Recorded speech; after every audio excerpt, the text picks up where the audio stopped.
Mucho gusto, mi nombre es Stephanie Hill y el día de hoy les hablaremos sobre la clasificación de los agentes infecciosos, junto con mi grupo Tarik Buendía, Juan Cortés, Elvira Fornaris y Luciana Ortega.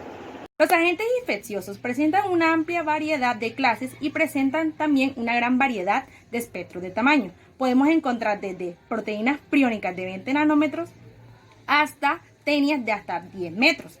Dentro de los agentes infecciosos encontramos los priones, los virus, las bacterias, los hongos, los protozoarios, los helmintos y los ectoparásitos. Los priones son un compuesto de varias proteínas anómalas denominadas proteínas priónicas. Estas causan encefalopatías espongiformes como el curu asociada al canibalismo de ciertas tribus donde se presentaba el consumo de cerebros humanos. También la enfermedad espingiforme bovina denominada vacas locas y la enfermedad de Creutzfeldt-Jakob variante. Estas proteínas priónicas se encuentran principalmente en las neuronas, dado que causan estas enfermedades cerebrales. Estas enfermedades se presentan cuando las proteínas priónicas adquieren una resistencia a las proteasas.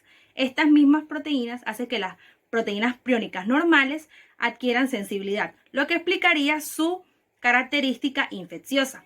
Esta acumulación de proteínas priónicas anómalas causa daños neuronales, lo que explicaría todas estas enfermedades anteriormente mencionadas. Los virus son parásitos intracelulares obligados que dependen de la maquinaria metabólica de su célula huésped para reproducirse. Están formados por un genoma de ácido nucleico y una cubierta proteica llamada cápside.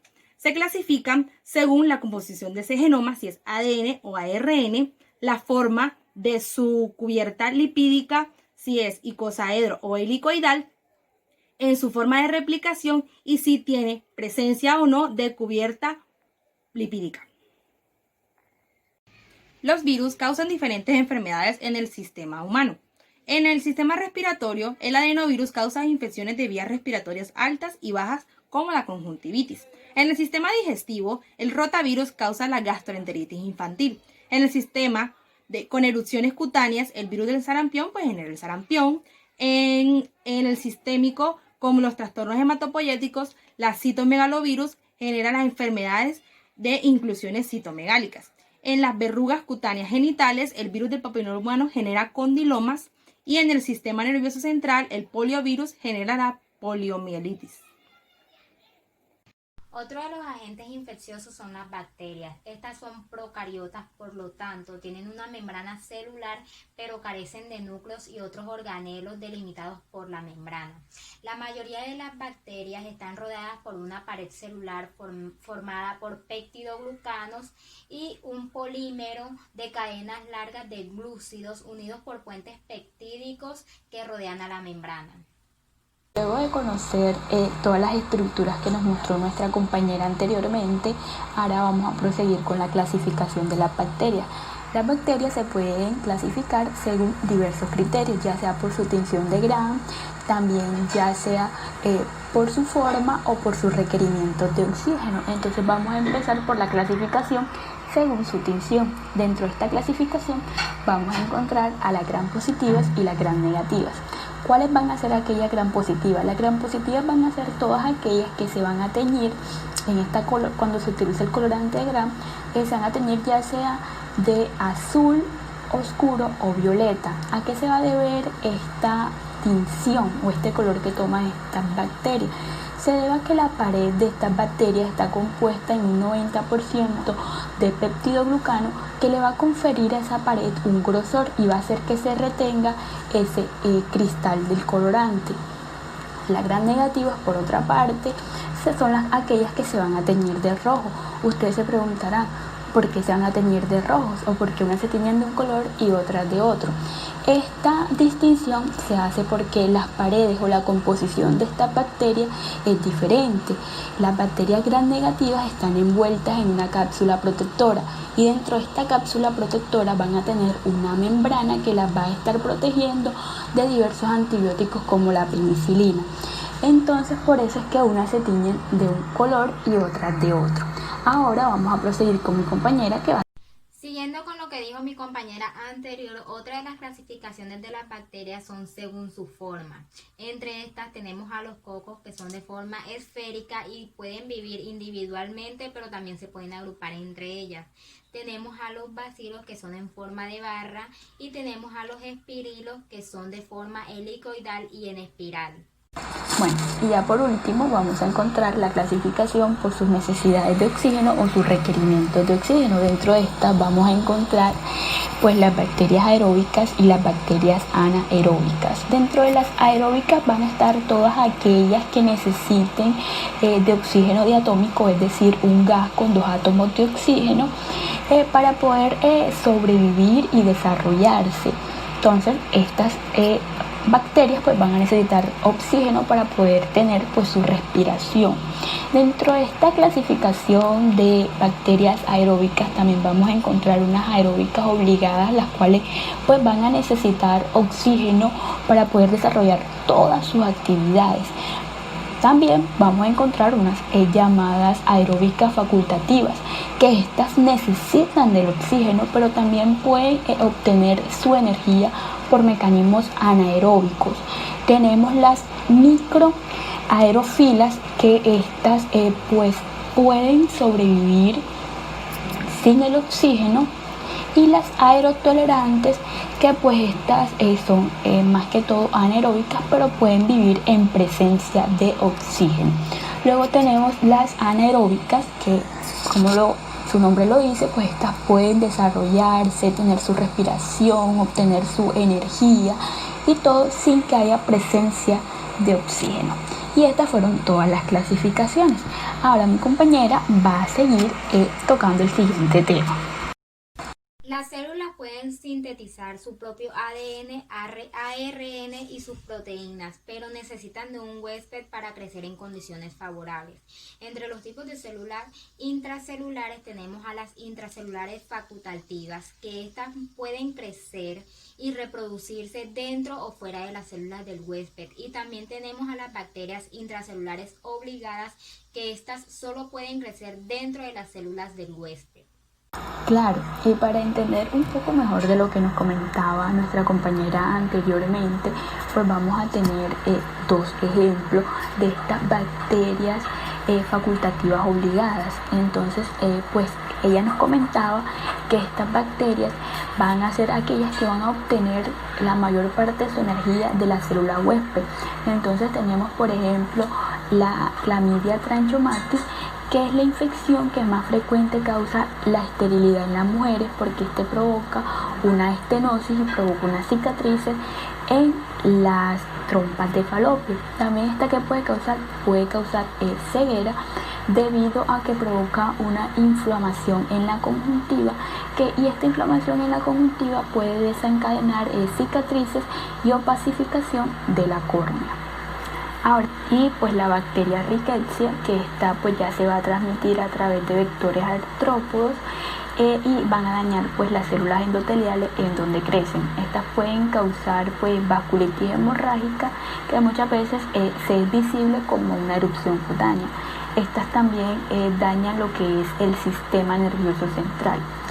Y vamos a continuar ahora tratando sobre las afecciones que en general causan pues todas las bacterias. Bueno, en el siguiente cuadro podemos observar algunas de las bacterias más conocidas junto a las enfermedades e infecciones que causan. Este cuadro está dividido en 3 partes. Uno es la categoría, otro es las especies y otra las enfermedades e infecciones. Una de las categorías pueden ser las infecciones por cocos piógenos, y entre las especies tenemos a la Staphylococcus aureus y la Staphylococcus epidermis. Estas pueden causar abscesos, septicemias y neumonía. Otra de las categorías son las infecciones por gram negativas. Entre estas tenemos a la Escherichia coli, que pueden causar infecciones del aparato urogenital.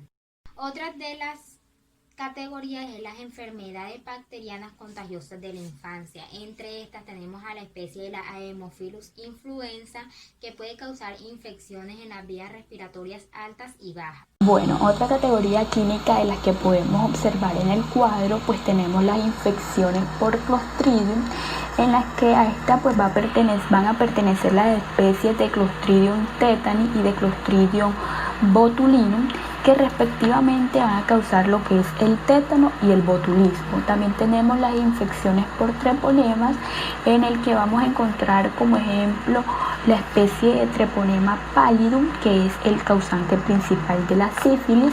También tenemos pues las infecciones por microbacterias, en donde vamos a encontrar las especies de Mycobacterium tuberculosis y Mycobacterium leprae, que respectivamente van a causar lo que es la tuberculosis y la lepra. También vamos a encontrar, y ya por último, pues ya las infecciones actinomycetos, que en esta van a pertenecer pues las especies de Nocardia asteroides, que es la causante de la miocarditis. Y esto fue todo por nuestra intervención. Los hongos son células eucariotas que poseen paredes celulares que contienen quitina y membranas que contienen ergosterol. Asimismo, estas estructuras otorgan mejor funcionalidad y resistencia a los hongos. Los hongos pueden crecer como levaduras redondeadas o hifas filamentosas.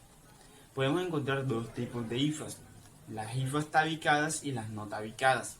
Esta característica es de vital importancia durante el diagnóstico clínico. Dentro de la clasificación de los hongos encontramos dos tipos, los hongos endémicos y los hongos oportunistas. Los hongos endémicos son especies invasivas que se limitan a regiones geográficas específicas. Los hongos oportunistas son microorganismos ubicuos que colonizan a los sujetos o se encuentran en fuentes del entorno. En las personas con inmunodeficiencia, estos hongos oportunistas dan lugar a infecciones invasivas que ponen en peligro la vida de los pacientes y que se caracterizan por necrosis tisular, hemorragias y oclusiones vasculares con poca o ninguna respuesta inflamatoria. Los hongos pueden causar dos tipos de infección, las infecciones superficiales y las infecciones profundas o micóticas. Las infecciones superficiales afectan principalmente a la piel, al pelo y a las uñas y se deben a especies de hongos que se conocen como dermatofitos. Estos causan la infección de la piel que se conoce como la tiña, de manera que la tiña de la piel es lo que conocemos como piel de atleta y la tiña de la cabeza es lo que conocemos como dermatofitosis del cuero cabelludo. Las infecciones micóticas o profundas suelen diseminarse a nivel sistémico e invadir los sistemas, destruyendo órganos vitales en huéspedes inmunodeprimidos. Los protozoos son células eucariotas unicelulares que causan infecciones principalmente a nivel estomacal. De acuerdo con la Organización de las Naciones Unidas, esta es una causa importante de enfermedad y muertes en los países en vías de desarrollo. La clasificación tradicional de los protozoos distingue entre 4 tipos: los rizópodos, los flagelados, los ciliados y los esporosos. Los protozoos pueden reproducirse intracelularmente, es decir, en eritrocitos o en macrófagos, o extracelularmente como lo es el aparato urogenital, la sangre o el intestino. El Trichinoma vaginalis es un tipo de protozoo flagelado que se transmite por vía sexual que con frecuencia coloniza la vagina y la uretra del hombre. La Entomaeva histolística es un tipo de protozoo intestinal que se ingiere como quistes no móviles que están en aguas o alimentos contaminados. El Plasmodium es un tipo de protozoo hematógeno que se transmite mediante insectos vectores en los que se reproducen antes de ser transmitidos a sus nuevos huéspedes humanos. El Toxoplasma gondii se adquiere mediante el contacto con gatos que eliminan ovoquistes o comiendo carne poco hecha o contaminada con quistes. Los helmintos. Estos son microorganismos multicelulares muy diferenciados que siguen su ciclo vital complejo. En su mayor parte alternan entre la reproducción sexual en el huésped definitivo y la multiplicación asexual en el huésped intermedio o vector. Por tanto, en función de las especies, las personas pueden albergar gusanos adultos como la Ascaris lumbricoides, también formas en etapas inmaduras como la Toxacara canis o formas larváticas asexuadas como las especies Echenichococcus, Y cuando los gusanos adultos establecen la residencia en el ser humano, normalmente no se multiplican, sino que ponen huevos o larvas que suelen ser eliminados a través de las heces. A menudo, la gravedad de la enfermedad es proporcional al número de microorganismos infectantes. Por ejemplo, una carga de 10 anquilostomas se asocia a una enfermedad leve o con signos clínicos. Mientras que 1000 anquilostomas consumen suficiente sangre como para causar una anemia intensa, y en algunas helmintiasis, como en las esquistosomiasis, la enfermedad se debe a una respuesta inflamatoria a los huevos o larvas más que en los parásitos adultos. Los helmintos se dividen en 3 grupos. Encontramos las ascaris o nematodos, que son de corte transversal y circular y no segmentados. Los nematodos intestinales comprenden ascaris lumbricoides, strongyloides, stercoralis y anquilostomas. Y los nematodos que invaden los tejidos son filarias y Trichinella spiralis.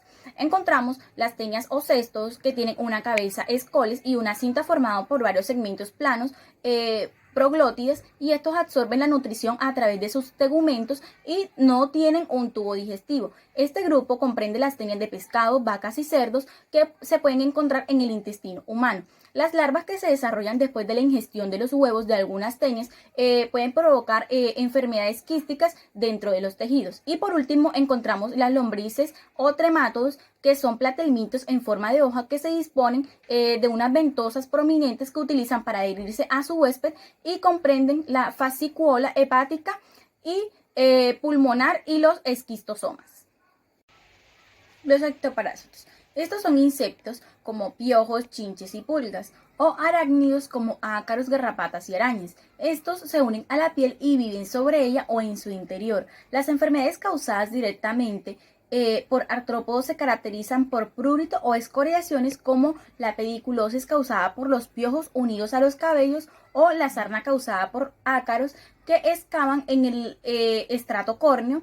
En el lugar de la mordedura pueden quedar partes de su boca que provocan un infiltrado mixto de linfocitos, macrófagos y eosinófilos. Y estos artrópodos también pueden actuar como vectores de otros patógenos como Borrelia burgdorferi, y que este es el agente de la enfermedad de Lyme, que se transmite por las garrapatas del ciervo. De esta forma, damos por terminado el tema de las características de los agentes infecciosos. Muchas gracias.